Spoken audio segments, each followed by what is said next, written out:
Strong economies thrive on good policies and strong pillars, and one of them is education. But in this current situation where there are several candidates who are seeking to take the biggest office, that is the presidency, what are they offering in terms of education that is grappling with so many challenges, low pay for teachers and poor facilities, especially when it comes to the upcountry schools? According to the latest national census report, there are 13.6 million learners enrolled in primary and secondary schools across the country.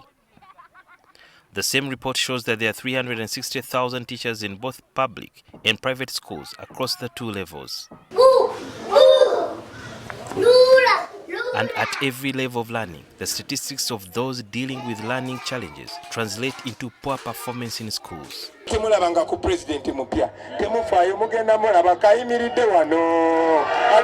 Nearly a month after presidential campaign started, at least 4 candidates have unveiled their party manifestos. We looked at the manifestos of the ruling National Resistance Movement (NRM) party, as well as the opposition National Unity Platform, Forum for Democratic Change (FDC), and Alliance for National Transformation and parties.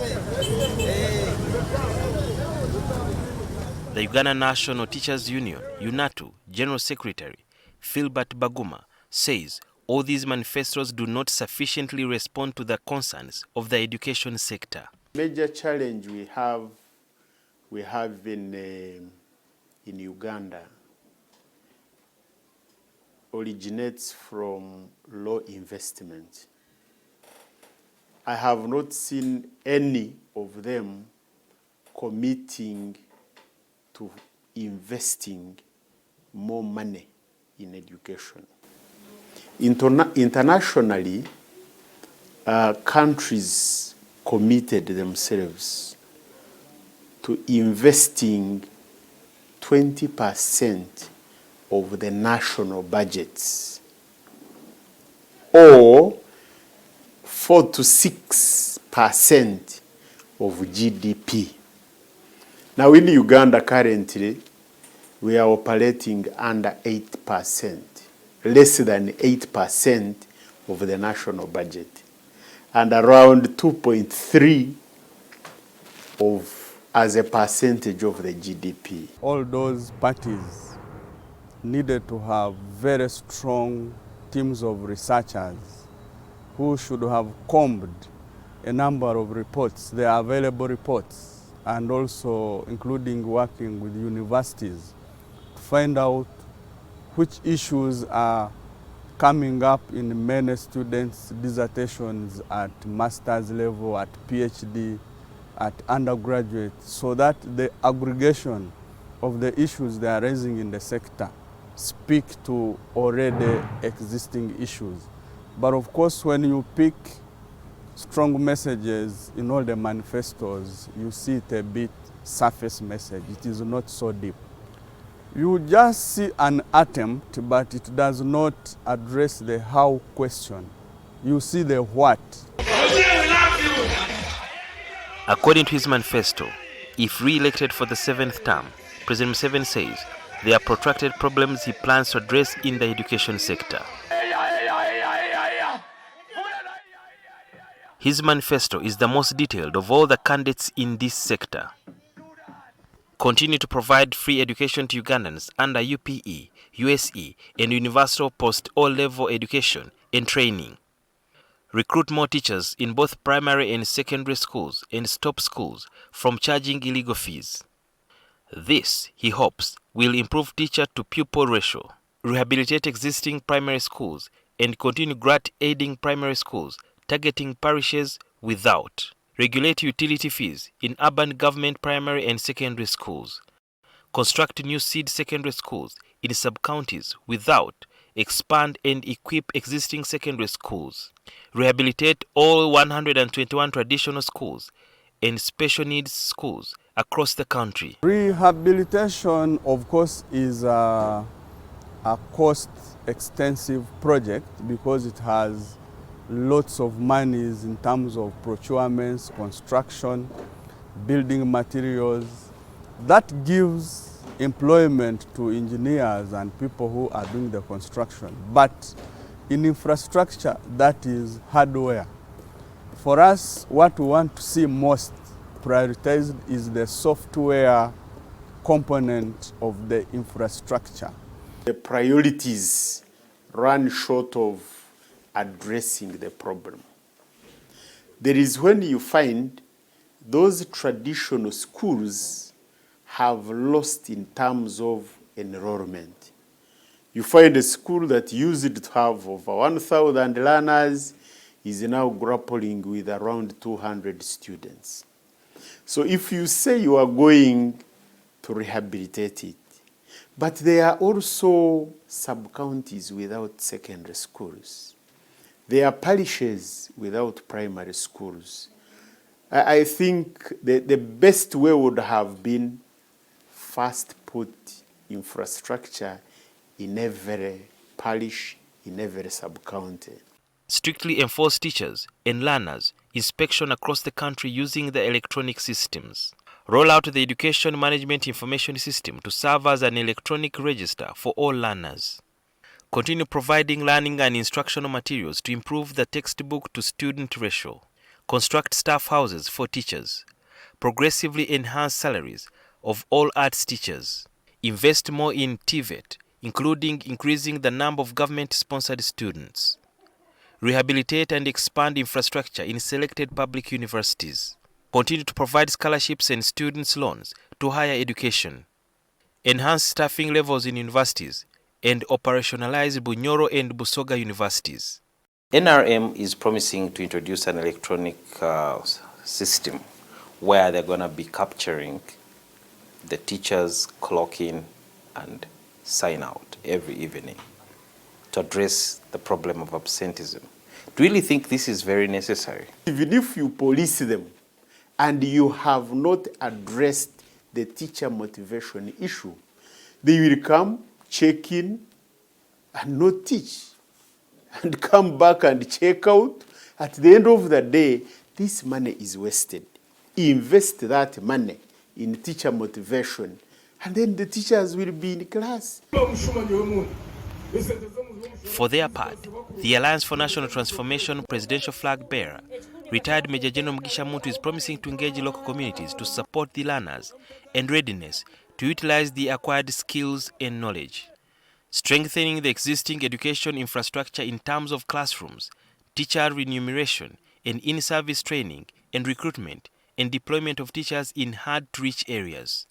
Restore the dignity of the teaching profession through equal and enhanced pay for both arts and science teachers. The scheme shall be revisited to ensure the policy is aligned towards those with the greatest need at the household level. Adequate wash facilities and services. To ensure a decent and appropriate learning environment, the government and partners shall invest in provision of adequate wash facilities and services across the country. Increased transition from primary to university. The current levels of low transition from primary to secondary and onwards to tertiary and university education shall be addressed through the removal of the underlying causes such as high cost of tuition, lack of incentives, and morale due to inadequate jobs, as well as negative social and cultural factors. Improved, inclusive vocational education. Focus on a vocational education both at the institutional and community level, backed by a clear institutional framework to allow for school dropouts, both boys and girls, child mothers, and other vulnerable groups to acquire marketable skills. We shall support universities in their numerous initiatives to make their campuses beautiful, their libraries up to date, and their products globally competitive. Robust sports talent programming. Invest in sports talent identification, training, and development for youth in and out of school. Sports development is critical to the youth for livelihoods and personal growth.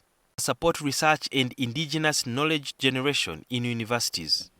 Nationally, we don't see a program meant to specifically pull teachers from their current situation to a better one by maybe saying we should ring fence a teacher upgrade or a teacher education program with a fund that will help those teachers who want to improve in dignity to go back to school. They are struggling on their own. They do not have money because the money they get as salary is meager. The presidential flag bearer for Forum for Democratic Change, James Nathan Nandala Mafabi, plans to focus more on over 4 million young people aged between 15 to 24 who are not in employment or in school. The FDC is looking to establish a sports development fund to support talent and grassroots sports programs, support sportsmen and women who need to travel abroad for sports activities. He argues that the sports and creative arts have potential of creating jobs and transforming the lives of youths. Commit to construct 10 new 20-capacity stadiums across the country. Upgrade the surfaces of at least one football pitch per parish to promote grassroots sports. Offer tax incentives to private sector investments in sports and creative arts facilities. Offer tax waivers to private schools with reasonable playgrounds. Establish academies for all the sports activities. Benchmark football academies in Europe and South America for lessons to grow our sports sector. Increase the prize money for the club that wins the Uganda Premier League to make the sport more competitive. When you look at some of the manifestos, some of the parties like FDC and others who are suggesting that actually when you invest a lot in sports, you improve education. Does that speak to the current situation? In Uganda, there is a thinking that when you talk about sports, you are talking about soccer, which is not true. When we want to analyze these manifestos and their proposals on sports, we want to see a clear distinction between the indoor games and outdoor games. How do we identify learners already in school that can be champions and talented beings to undertake the angle of indoor games, and if they have the interest in outdoor games, we develop both concurrently within a clear framework. But when you read all the manifestos, they have bypassed that concept of indoor games and outdoor games. The National Unity Platform candidate Robert Kyagulanyi says the party commits to review all early childhood development ECD policies and ensure free kindergarten schooling for all learners at every village in the country.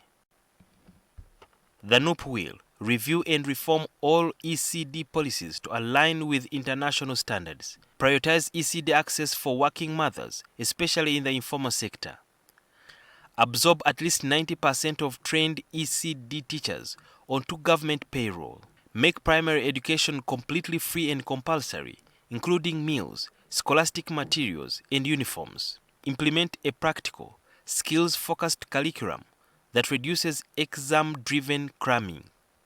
We'll ensure a maximum 1 to 40 teacher-student ratio to guarantee quality learning for every child. Provide free sanitary pads to all girls in schools and run nationwide retention campaigns. Build classrooms and hire more teachers, equip schools, and ensure teachers are well paid. NUP is planning to integrate education and agriculture to address the problem of feeding in schools. Is that a brilliant idea? Yes, you can talk of interlinking agriculture with the school feeding, but that is not majorly in the school setup. Maybe if you talk of encouraging the communities where the schools are to become the source of food for the learners within that area. So when you look at these manifestos in terms of addressing the challenges at hand in the education sector, are they shallow? These manifestos are not comprehensive. The question is, are they shallow? The manifestos need more work. I don't know whether the drafters can go back and do some edits or do addendum, but if they listen to what voices are saying, they should be able to pick issues and make addendum because they are not cast in stone. Or it would be streamlining the issue of teacher motivation, because learners' conditions teachers' conditions. They will ban. Critics say that since the candidates have not demonstrated how their manifestos will be implemented, many are skeptical that their promises or whether they will gather dust in their shelves. SUDHIR BYARUHANGA, NTV.